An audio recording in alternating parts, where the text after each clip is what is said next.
Assalamualaikum warahmatullahi wabarakatuh. Baik, pada kesempatan kali ini kami dari kelompok jurusan TKR. Di sini kami akan melakukan pekerjaan tune-up engine EPI. Baik, sebelum melakukan pekerjaan atau melakukan kegiatan, izinkan kami memperkenalkan diri kami terlebih dahulu. Perkenalkan, nama saya Dimas Surya Saputra. Di sini saya melakukan pekerjaan trouble pada engine, dan di sebelah kanan saya. Perkenalkan, nama saya Muhammad Adi Chandra. Di sini saya melakukan pekerjaan tune-up engine FI dan emisi gas buang. Baik, langsung saja ke tahap atau proses pekerjaannya. Let's go.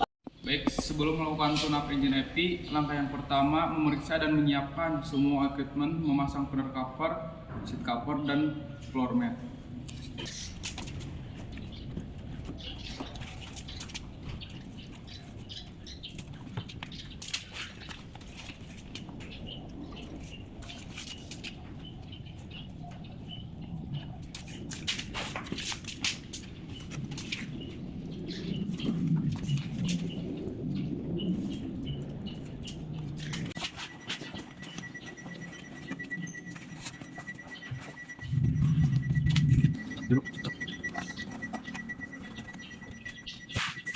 Untuk langkah yang selanjutnya adalah pemeriksaan pada baterai.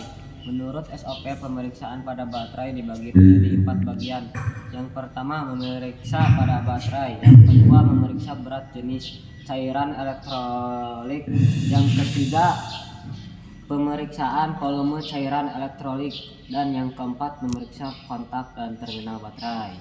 Untuk yang pertama, memeriksa pada baterai dengan menggunakan yang bernama ampermeter. Baik, sebelum pemeriksaan pada baterai, kita terlebih dahulu mengkalibrasikan selektor yang lebih besar dari yang kita ukur. Karena yang kita ukur adalah tegangan pada baterai yang memiliki spesifikasi 12 volt. Yang kita pilih yang lebih besar dari 12 volt, yaitu 20 volt. Langsung kita cek. Hasil yang kita dapatkan sebesar 12,48 volt. Berarti tegangan pada baterai itu masih bagus. Baik, selanjutnya adalah pemeriksaan berat jenis elektrolit pada baterai. Di sini saya menggunakan pemeriksaan baterai menggunakan alat yang bernama hidrometer. Langsung saja kita ukur. Membuka, tutup kap baterai.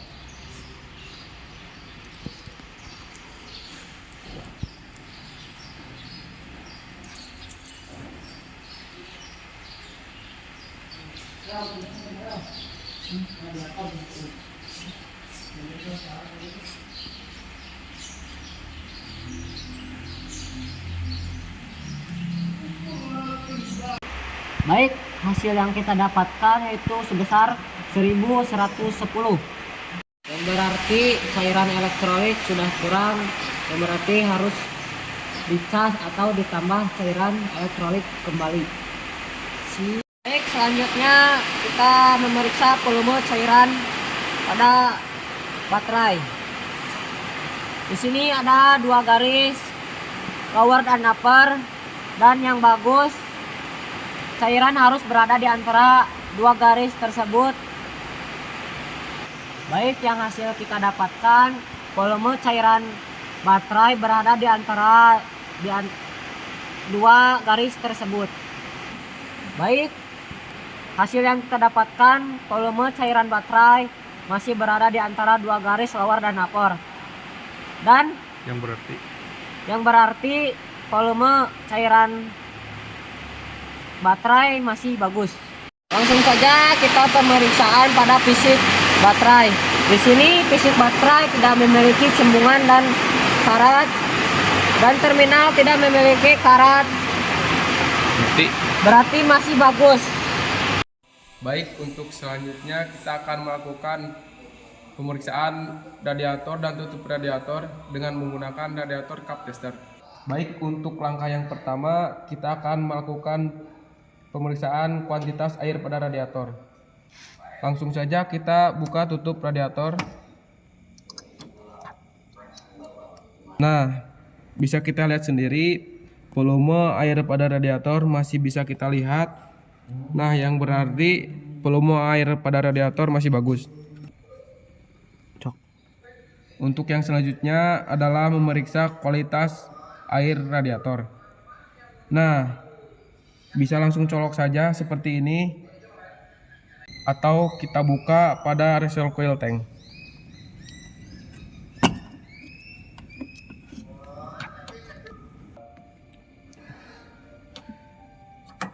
Nah, untuk kualitas air pada radiator masih bagus, tidak terdapat minyak ataupun kotoran-kotoran yang lainnya. Nah, untuk yang selanjutnya adalah memeriksa tekanan radiator dan tutup radiator dengan menggunakan radiator cup tester.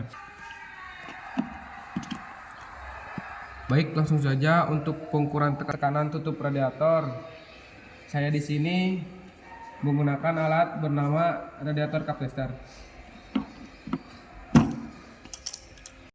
Sebelum melakukan pengukuran, langsung ambil saja tutup radiator, kemudian ambil pipa penyambung antara tutup radiator dan kepala radiator cup tester. Dan kita pasangkan tutup radiator dengan pipa.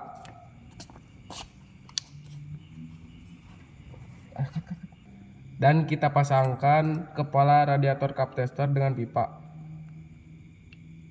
Langsung kita pasangkan, kemudian kita pompa radiator cup tester sampai dengan 15 psi. Kemudian kita tunggu beberapa detik untuk mendapatkan hasil yang benar. Nah, untuk yang hasil kita dapatkan sebesar 15 psi, yang berarti tekanan pada tutup radiator masih bagus. Yang selanjutnya pemeriksaan tekanan pada radiator. Nah, untuk pemeriksaan tekanan pada radiator, langsung saja kita pasangkan kepala radiator cup tester pada tutup radiator. Kemudian kita pasangkan selang radiator cup tester dengan kepala radiator cup tester. Nah, langsung saja kita tekan alat radiator cup tester sampai jarum indikator menunjukkan pada angka 17 psi.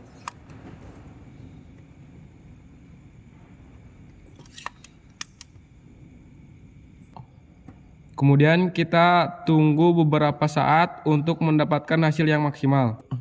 Nah, untuk hasil pemeriksaan yang kita dapatkan di sini sebesar 15 psi. Yang berarti tekanan pada radiator masih bagus dan tidak terdapat kebocoran pada radiator. Langkah yang selanjutnya adalah memeriksa cairan coolant pada reservoir tank.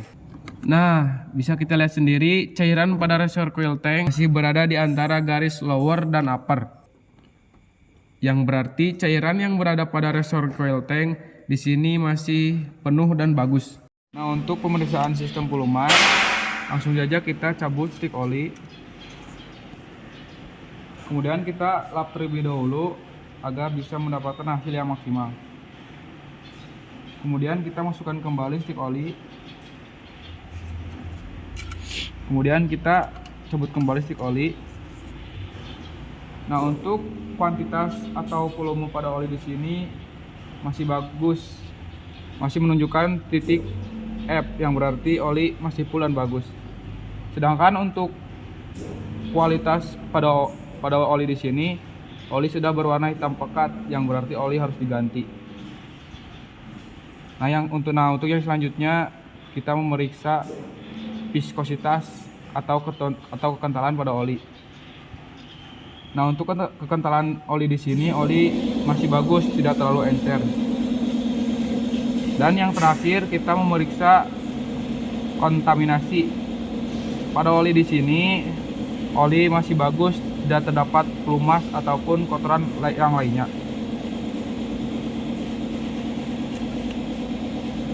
Selanjutnya pemeriksaan filter udara. Pertama-tama kita buka terlebih dahulu box filternya dan ambil filter udaranya.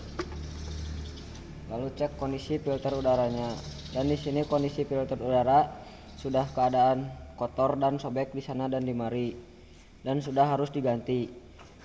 Dan selanjutnya kita membersihkan menggunakan air gun.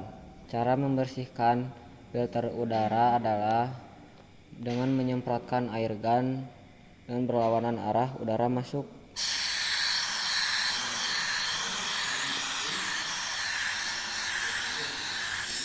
Sekian untuk pemeriksaan filter udara. Nah, untuk selanjutnya adalah pemeriksaan pada busi. Menurut SOP sendiri, pemeriksaan busi dibagi menjadi dua bagian. Yang pertama, membersihkan busi, dan yang kedua, mengukur celah elektroda busi. Pertama-tama kita membersihkan busi terlebih dahulu.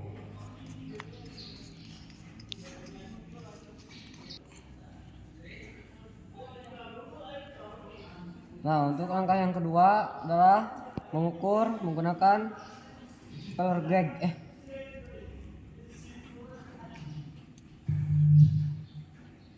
Menurut SOP sendiri, busi memiliki standarisasi 0,80 mm sampai 1 mm.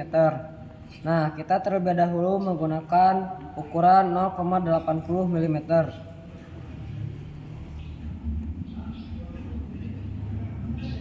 Nah, hasil yang saya dapatkan di 0,80 mm.